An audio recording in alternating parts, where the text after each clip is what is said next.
بە تەوەری سێم دەست پێ دەکەینەوانێک کە کۆتا تەوەر دەبێت بۆ ئەمڕۆ لە بەیانی کورسات نیوزدا بازەوە دەکات کە دادگای تێڵچوونەوەی لەندەن تانەی ڕێکخراوە خێرخوازی و ئەو پارێزرانی داکۆکی لە پەنابران دەکەن دژی ناردنیان بۆ ڕواندا ڕەت دەکاتەوە و دەڵێت بڕیاری دادگای باڵا دروستە و ناتوانین ڕەتی بکەینەوە هەروەها بڕیاریشە لەو نێوەندەدا لە قۆناغی یەکەمدا چەند پەنابەرێک ڕەوانەی وڵاتی ڕواندا بکرێت بۆ زانینی دوایین پێشەتەکان لەبارەی ئەم کەیسەوە ڕاستەوخۆ لە شاری لەندەن لە شاری لەندەنی بەریتانیاوە موحسین حەما ڕێژکاری یاساییمان لەگەڵ دەبێت کاک موحسین سڵاوت لێبێ سپاس بۆ ئامادەبوونێت دەمەوێت سەرەتای پرسیارەکان لەوەوە دەست پێ بکەم وا بڕیار بوو کە دوێنێ چواردەی مانگ بەشێک لە پەنابران ڕەوانەی ڕواندا بکرێت بەڵام ئەم بڕیارە نەچوە بواری جێبەجێکردنەوە هۆکاری ئەمە بۆچی دەگرێتەوە و دوایین پێشاتەکان تایبەت بەم بڕیارە چین سڵاو بەیانی ئێوە بەیانی بینەرانی کورساتی باش بگورە هەر بۆ ڕاستکردنەوە من لە شاری بێرمینگامم لە لەندەن نیم ببوورە دوایین پێشاد ئەوە بوو کە دوێنێ ئێوارە کاتمێر دە نیوی شەو بڕیار وا بوو کە فڕۆکەیەک بە بگورە بە حەوت سەرنشینەوە کە یەکێکیان دوانیان کوردی باشووری کوردستان بوون ڕەوانەی ڕواندا بکرێن بەڵام وەکو ئاگادارین کە هەینی ڕابردوو دادگای باڵای بەریتانیا داواکانی ڕەت کردەوە کە لێرە بمێننەوە وتی هیچ شێوازێکی نایاسایی تێدا نیە و ئەبێ بڕۆن بە هەمان شێوە ڕۆژی دووشەمەش دادگای پێداچوونەوەی بەریتانیا بە هەمان شێوە داواکاریەکانی ڕەتکردنەوە وتی بڕیاری وەزارەتی ناوخۆ نایاسایی نیە ئەبێ بڕۆن بەڵام دوێنێ شەو 20 خولەک پێش ناردنیان بۆ ڕواندا کە کارەکە فڕۆکەکە بفرە بەرەو ڕواندا دادگای مافی مرۆڤی ئەوروپا مداخلەی کرد و ڕێگری لەو ناردنی پەنابەرانە کرد بەرەو ڕواندا باشە ئەم بڕیاری هەڵوەشانەوەی نەناردنی کۆچبەران یاخود ناردنی کۆچبەران بۆ پەنابەران بۆ ڕواندا درێژە دەکێشێت یاخۆ تەنها ئەم کاروانە ڕێگری لێکراوە خۆت هەڵوەشاتۆ بڕیارەکە تەنها لەسەرەمە بەپێی هەردوای ئەوەی کە ئەو فڕۆکەیە کانسڵ کرایواتە نەنێدرا بۆ ڕواندا وەزارەتی وەزیری ناوخۆ پریتی پەتەل وتی ئەمە ڕاستە زۆر خەمبار بووین کە دادگای مافی مرۆڤی نێودەوڵەتی مداخلەی کاروباری ناوخۆی بەریتانیا دەکات بەڵام ئەمە دوا هەوڵمان نابێت و هەوڵە دەین بە فڕۆکەیەک تربیان نێرین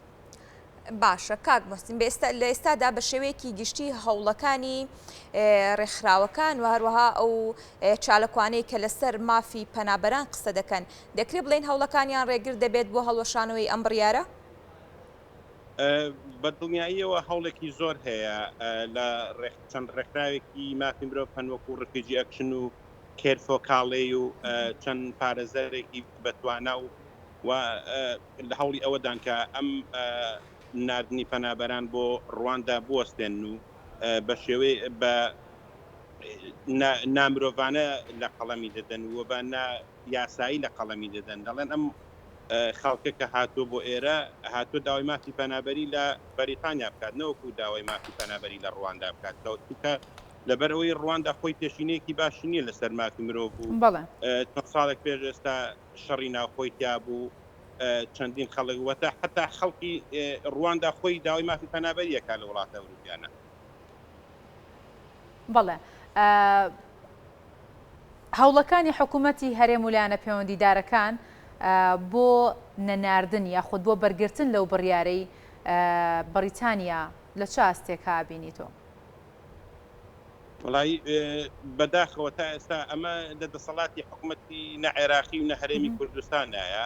ئەمە بابەتێکە پەیوەندی بە وەزارەتی ناوخۆی بەریتانیا وایە چونکە ئەمە بۆ تەنها بۆ کوردی ئەم بڕیارە تەنها بۆ عێراقی نییە بەڵکو بۆ هەموو ئەو پەنابەرانەیە کە بە نایاسایی لە دوای یەکی ساڵی 2022 داخلی بەریتانیا بوون چونکە من پێشماوەیەک پێش ئێستا خەریک بوو چەند هاوڵاتێکی کورد زۆرینیان کورد بوون بنێرنێنەوە بۆ هەرێمی کوردستان و عێراق بەڵام دەستخۆشی لەو برابەڕێزانە لەو پەرلەمانتارانە کەم پەرلەمانتانی عێراق و ڕێکخراوە ناوخۆی و نێودەوڵەتەکان کە ڕێگریان کرد بگەڕێنەوە بۆ هەرێمی کوردستان بەڵام ئەمە پێچەوانەیە ئەمە بۆ هەموو ئەو پەنابەرانەیە وەکو وشتم کە بەنایاسایی لە دوای 2022 داخڵیان وڵاتە بن بەریتانیا سوورە لەسەر ئەوەی ئەڵ ئێمە ئەبێ کارێک بکەین بۆ ئەوەی ئەم کۆچە نایاسایی بوەستێنین کە چەندین کەس گیانی خۆیان ئەخەنە مەترسیەوە لەم ڕووباری نێوان فەڕەنسا و بەریتانیا وەکو نمونە هێنەوە کە ماوەیە پێشستا تەرمانێک پێشستا نزیکەی 27 سەرنشین لە بەلەمێکا کەوتنە ناوەکەوە خلکان. باشە کاک موحسین بە شێوەیەکی گشتی باست لەوە کرد لە سەرەتادا کە ئەو کۆچبەرانەیە خودت ئەو پەنابەرانەی کە 20 دقە پێشەوەی بڕیارەکە هەڵبۆشێتەوە لە ناردنیان بۆ ڕواندا کۆمەڵێک کۆچبەر ئامادە کرابوون بۆ ئەوەی ڕەوانەی ڕواندا بکرد بە شێوەیەکی گشتی و کۆچبەرانە کامانە بوون. بەپێ ئەو زانیاریانی ئێمە دەستمان کەوتووە دوو سەرنشینیان کورد بوون دوانیان ئێرانی بوون تر زانیاری تاوام نیە لەسەر ئەوەی ئایا کوردی ڕۆژهەڵات بوون یاخۆتەر ئێرانی بوون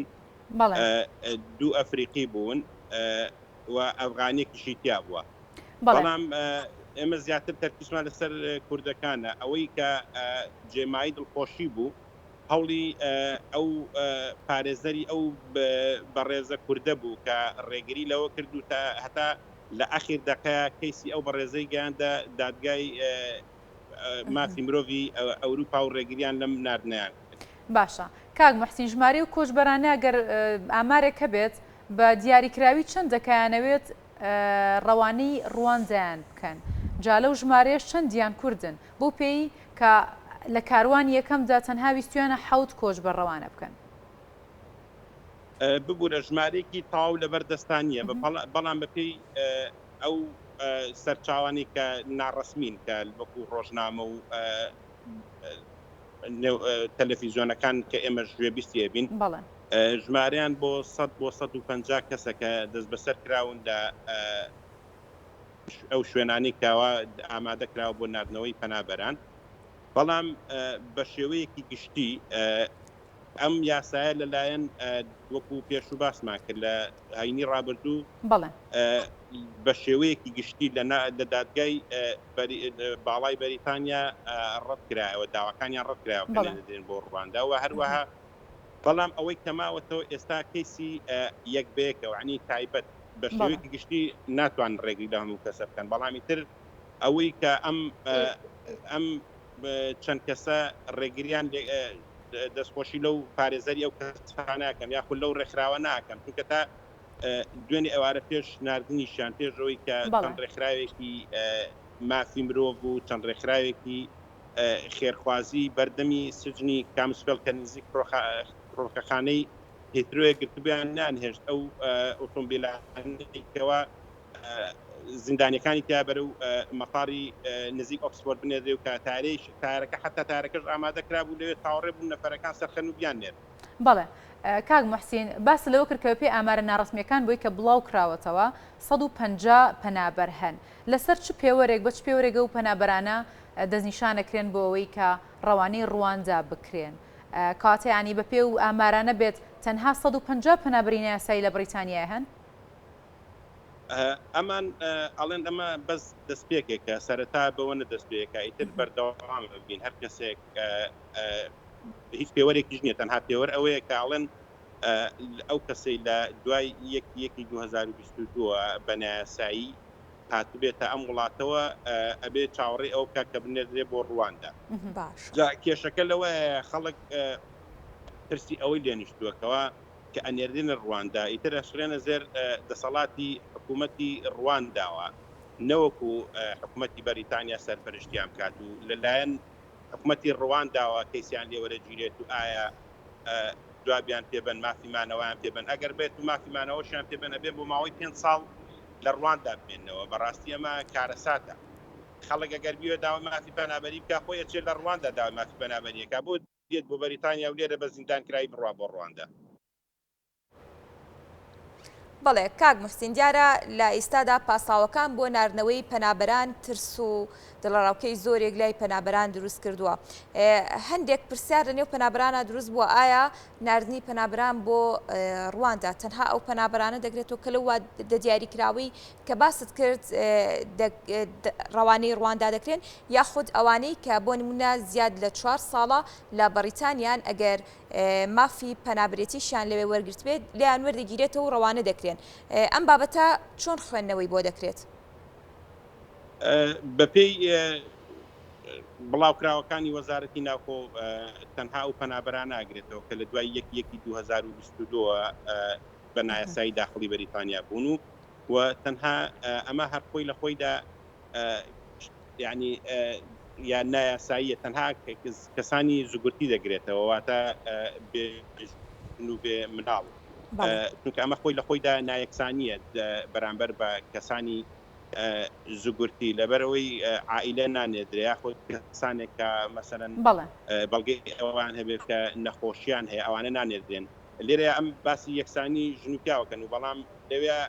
پیاوەکانە نێرن یاخودە و کەسانێک کە زوگورتی نانێرن بەڵام ژن و ماڵەکان نانێرن بەڵام خەڵکانێک کەنکەوە ڕاستە عائیلیان ژیانی هاوسەریان تێگەناوە ژن و مناڵیان پێ بەڵام کەێنە ئێرە ئەو کاتە خۆیان بە تەنیا ژن و مناڵەکان لە وڵاتەکان بەجێهێشتووە ئەی ئەمانە چی بکەن؟ ڕاستە کاک محسین کاتە ئەگەر هاتووەم بڕیارە بە تەواوەتی جێبەجێ کرا چارەنووسی پەنابەرە کوردەکان بەکوێیەگات؟ تا ئێستا دیار نییە ڕوون نییە بەڕاستیە بێ چاوەڕێی پێشهاتی نوێ بکەین لە ڕۆژانی داهاتوو لە هەفتەی داهاتوو لەبەرەوەی ئەمە ئەم وەزبەیە وەستاوە ئیتر نازانین ئایا حکوومەت تەنها حکوومەتی بەریتانیا بەنیازی چیە تەنانەت دوێنێ ئەوارە بۆریس جۆنسن هەردوای ئەمریکا ئەم ڕۆکەیە نەتواندا بڕوات بەرەو ڕواندا وتی کار لەسەر ئەوەکەین وەکو بەپێی قسەکانی وا دەرەکەوێت کە ئەیانەوێت لەم لە پرۆتۆکۆڵێکەیە کە ئێستا ڕاستە بەریتانیا لە ناو یەکێتی ئەوروپایە نەماوە بەڵام لە مافی مرۆڤ لە دادگای مافی مرۆڤی ئەوروپای هەر ئەندامە و هەر بەشێکە لەو دادگایە ئیتر بە پێی قسەکانی بۆ ئەویست ئێمە کار پێداچوونەوە بە ڕێکارەکانی خۆمان و بەپێی دەسەڵاتەکانی خۆمانەکەینەوە ینی بەنیازی ئەوەی بێتە دەرەوە لەو ڕێکخراوی مافی مرۆڤش بێتە دەرەوە بۆی کە ڕێکخراوی مافی مرۆڤی ئەوروپا نەتوانێت چیتر شاب کاتە سەر بەریتانیا بۆ وەستانی هەر کەسێ هەر بڕیارێ بە. باشە کاک محسین بێدر لەم بابەتە بابەتێکی دیکە هەیە کە ئێستا تایبەت بە کۆچبەران لە بەریتانیا ئەو کۆچبەرانی کە مافی پەنابەرێتیان وەردەگرت پێشتر هەتا 5 ساڵ بوون بەڵام لە ئێستادا کەم کراوەتەوە بۆ 2 ساڵ بە شێوەیەکی گشتی ئەم هەنگاوانەی کە حکوومەتی بەریتانیا دەینێت بەرامبەر بە کۆچبەران چ خوێندنەوەیەکی لێ دەکرێت بۆ کۆچبەران؟ ببوورە نازانم لە چ سەرچاوەیەکەوە بیستوتەکە مافی پەنابەری کەم کراوەتەوە بۆ 2 ساڵ و نیم هیچ شتێکی وانە هیچ هەواڵێکی ڕسمی لە هیچ دام و دەستگای یاخود وەزارەتی ناوخۆوە نییە تەنها ئەمە قسەی سۆشیال میدیای و قسەی چەند بەڕێزێکە کە لە سەر نازانم سەرچاوانیان لە کوێناوە لێرە دوو جۆر مافی پەنابەری سیاسی کە بۆ 5 ساڵە و مافی پەنابەری ئینسانی شەیە ئەویش هەر بۆ 5 ساڵە دانەیەکی تر هەیە ئەوانەی کە لەسەر ژن و مناڵ جواب وەرەگرن جوابی 30 مانگیان پێدرێت تا 2 ساڵ و نیو تەنها ئەمە هەیە ژینە هیچ جوابی پەنابەری کە کەسێک بە پەنابەر قبول بکرێت لە وڵاتە جوابی 5 ساڵی پێدە. بەڵێ زۆر سپاس تەنها ئاماژە بۆ ئەوە بکەم ئەو ئایدی کارتانەی کەەوە بۆ پەنابەران دروست دەکرێت کە کاتێک مافی پەنابەریان پێدرێت ئایدی کارتەکە بەروارێکی ئێکپاری لەسەر ینی بەرواری تەواوبوونکەوە 12/12/2024 ئەم ماوەی بەسەرچوونە تەنها بۆ کارتەکەی بۆ مافی پەنابەریەکە نییە تەنانەت لەو وەرەقانی کە لەگەڵ مافی پەنابەریەکە وەریەگرن لێی نووسراوە ئەڵێگەر ئێمە ئاگاداریکەوە ئەو هەویە ئەو ئایدی کارتێک کە بۆ تاتۆتەوە لەگەڵ جوابەکەیە 12/12/24 بەسەرە چێ بەڵام نیگەران مەبە ئێمە خۆمان دانەی کرد بۆ نێرین کەواتە ئەمە تەنها کارتەکە ئێکبارە منەوە مافی پەنابەریەکە. بەڵێ زۆر سپاس بۆ ڕوونکردنەوە وردەکان لەسەر ئەم بابەتە زۆر سپاس بۆ محسین حەما ڕاوێژکاری یاسایی سپاس کە لە ڕگەی سکایپ ڕاستە و خۆ لەگەڵمان ئامادە سپاس بۆ ئامادەبوونە لەگەڵ ئێمە